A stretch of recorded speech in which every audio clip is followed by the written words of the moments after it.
Welcome back to Media 7, where I'm discussing the rise of the digital music download with online retailer Stephen O'Hoy, the Phoenix Foundation's Samuel Flynn Scott and indie distributor Peter Baker. If we really are forsaking CDs for MP3s, are we dumbing down the sound? How do these files sound? We went to a professional pair of ears, Radio New Zealand engineer Andre Upston, and tossed him a track from the new Anika Moore album, which he also produced, in 4 different formats. Could he spot the difference? The format that everyone knows is MP3. Tell me about how MP3 works. An MP3 in a lot of cases will reduce a normal CD quality size file by take 75% of the information away, and the listener is not supposed to be able to hear the difference between, you know, that particular file size and then a normal quality CD. Cool. Should we listen to Anika Moore, which you produced, so you're going to know a bit more about how this is meant to sound? Sure. Our mystery tracks are a 320 kilobyte per second MP3, a 128k MP3, an AAC, which is what you get off iTunes, and an AIFF, which should be the native CD file. Am I right? Yes.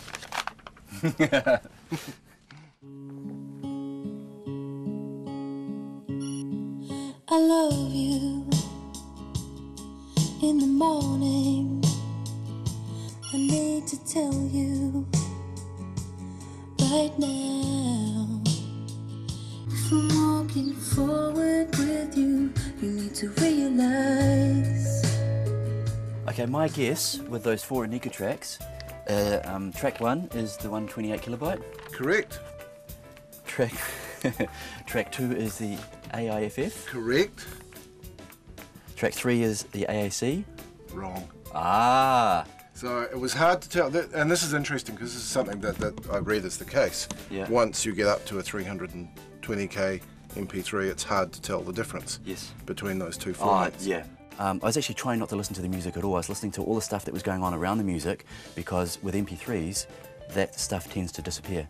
It's quite difficult to spot with the modern codecs what you're getting. Yeah, I wouldn't have been surprised if I had failed it, because it's like a magician's trick, isn't it? You're not supposed to hear the difference between the MP3 and the AIFF. So, key points we've come out with here is that even at the lowest quality of MP3 encoding, the music still sounds surprisingly good. Once you get up to, say, 320k MP3s or AACs, which is the format that iTunes sells music in, it becomes really difficult, even for a professional pair of ears like Andre, to tell the difference between that and CD. But still, at the kind of quality that you're buying now from online retail stores, it actually sounds pretty good. So, Sam, what did you make of that? Well, I was quite surprised. I mean, I've been a person who said, you know, MP3s are fine, and especially AACs seem to sound better, but I say that they're fine because, you know, usually you're listening through terrible earbuds or you're listening on a laptop speaker or that sort of thing.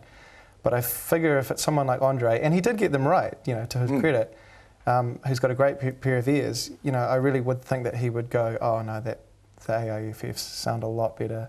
And actually, I do have to tell you that we also auditioned the title track from your new album, Buffalo, and he found it even harder to tell the difference. Yeah, which is, you know, because surprising. It was such a layered we put so much effort into every stage, you know, make sure everything's at these hugely high sample rates, and you know, all of these hard drives everywhere overflowing with information. We should have just recorded it at MP3 quality, I think. Yeah, like a dictaphone perhaps.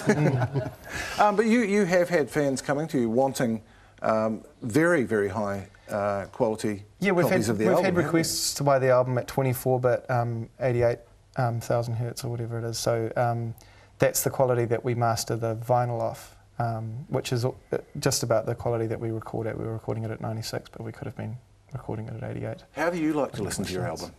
Well, I like listening to it off the vinyl, and I think that part of that is just the experience of the, you know, the crackle and these imaginary things like warmth and that sort of stuff that you pretend that you hear. So it's just, I like a physical experience. I buy digital music all the time, but I'm still an album person and I'm still a physical salesperson. So yeah. Peter, you're selling quite a lot of vinyl these days, aren't you? There's been a revival. I think worldwide figures for vinyl sales are going up. You'll see most new releases these days are available on vinyl as well. They come with a nifty little voucher for digital download as well. Which is an interesting point, isn't it? That you buy the vinyl and you get the MP3s as part of the bargain. I suppose I'm sure they're trying to tell you it's the best of both worlds. You get the warmth crackle when you get the vinyl at home, but then you can download your MP3 later or at your... I mean, I don't think I've done any of those downloads. I just buy the vinyl and either play that or probably buy a CD as well. Stephen, we showed a graph there earlier on, a really striking figure from the US on the huge dominance of single track sales on iTunes in the US, which is nearly half the market. The story it came from was suggesting the death of the album. Do you think that's going to happen? No, my experience with the local market and with the distribution side, we look after a lot of New Zealand's top selling artists, the likes of Tiki and Fat Freddy's and Shapeshifter, etc. And last year, I think from our total income, just a tad under 50% of it came from bundle sales. And then you're down to... A bundle meaning album. Bundle meaning album, yeah. And then under that were obviously track sales, and then there was also ringtones and the like. So the amount of income that's actually been derived from bundles in New Zealand is still fairly high. Sam, you launched your album digitally on another site called Bandcamp, which I think is quite interesting. Tell me about Bandcamp and why it appealed. Well, it's a kind of a bit of a, I guess it's in that open source kind of vibe.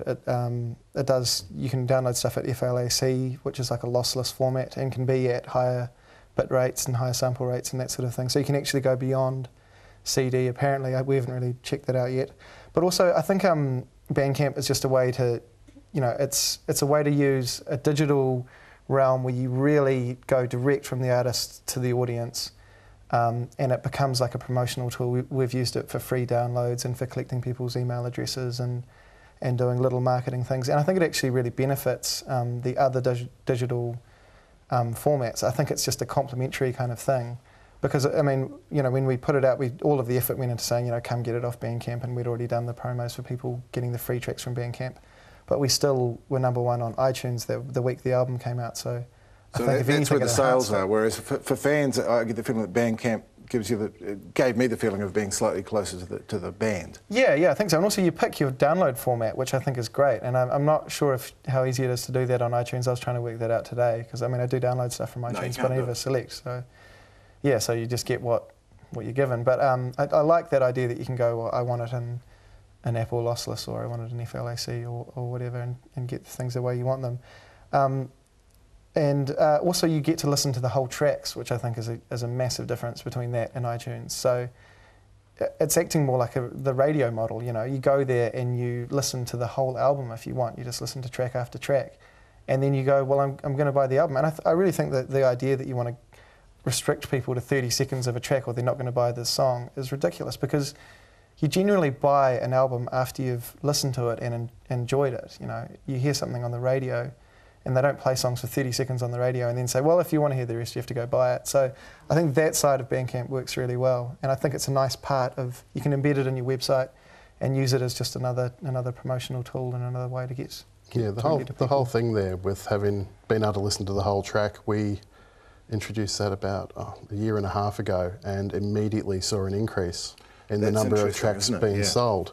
And people do like the opportunity to actually sit down there and have a listen. When you do that, does that attract a performance royalty for the writer when you play that little preview? Because I know it does on iTunes. Yeah, have to ask APRA that one. One thing we haven't got to, we haven't seen the streaming services like Spotify, which is all the rage in Europe, where you don't own the music, but you play it over the network wherever you happen to be. Do you see that coming here anytime soon? I think as it evolves in the rest of the world, and when New Zealand gets over a few issues around bandwidth and the cost of bandwidth on the mobile networks, it has to come. Personally, and I might be a bit of a Luddite, but I fear it, because I think it's actually devaluing the music even more and taking the actual recorded music out of the potential income streams for artists like the Phoenix Foundation. We'll see what happens. We do have to move on now. It's time now to turn back the media clock with Sarah Daniels, Take 2.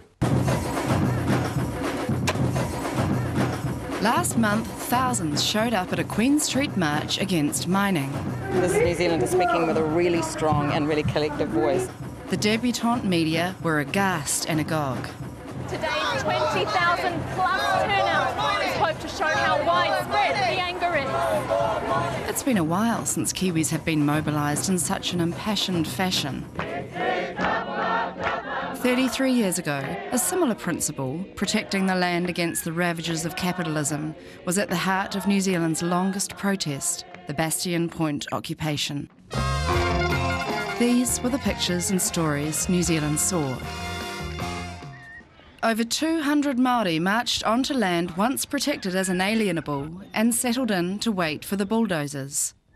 The government wanted to sell the land to the highest corporate bidder for a posh housing development. Ngāti Whātua just wanted their ancestral land back. The group was led by a builder from Mount Wellington, Joseph Parata Hawke. We have requested a meeting with the local MP of this area, the Tāmaki electorate, and of course, as you will be well aware of, that is Mr Muldoon. He has been conspicuous by his absence. Tragedy struck when Joe Hawke's niece was killed in a fire at Bastion Point. The white folks at the Herald responded with characteristic sensitivity. In April 1978, Justice Spate ruled Māori were trespassing. Today's operation was one of the biggest the New Zealand police have undertaken in recent years. 500 policemen poured onto Bastion Point this morning and arrested 230 people who had refused to leave the camp. It was the largest mass arrest in a single operation since the waterfront strike in 1951. I'm not breaking the law and I refuse to be violent. Where's the justice? Police didn't just have it in for the protesters. Journalists were about as welcome as a pork chop at a bar mitzvah. You've been asked to leave, just leave, all right? Finally, 506 days after it started, the Bastion Point occupation was over. Army bulldozers at 3 o'clock demolished the protesters' meeting house. The final touch to the 500 days of Bastion Point. Sarah Daniel there. In 1987, the freshly empowered Waitangi Tribunal recommended the return of Bastion Point land and millions of dollars in compensation to Ngāti Whātua. A second claim seeking compensation for the loss of 32,000 hectares of land around Auckland is expected to be settled this year. And that's our show for this week. You'll find links to some of the sites we've discussed in the Media 7 blog. Our thanks to our guests, Stephen O'Hoy, Sam Scott and Peter Baker, who assures me that record shops will be around for some time yet. And of course, thanks to you for watching. And a special acknowledgement for a remarkable contribution to the culture of his adopted country to Paul Reynolds, who died suddenly last weekend. As they head into a digital future, our galleries, libraries, archives and museums will bear his vision. Goodbye, Paul, and thank you.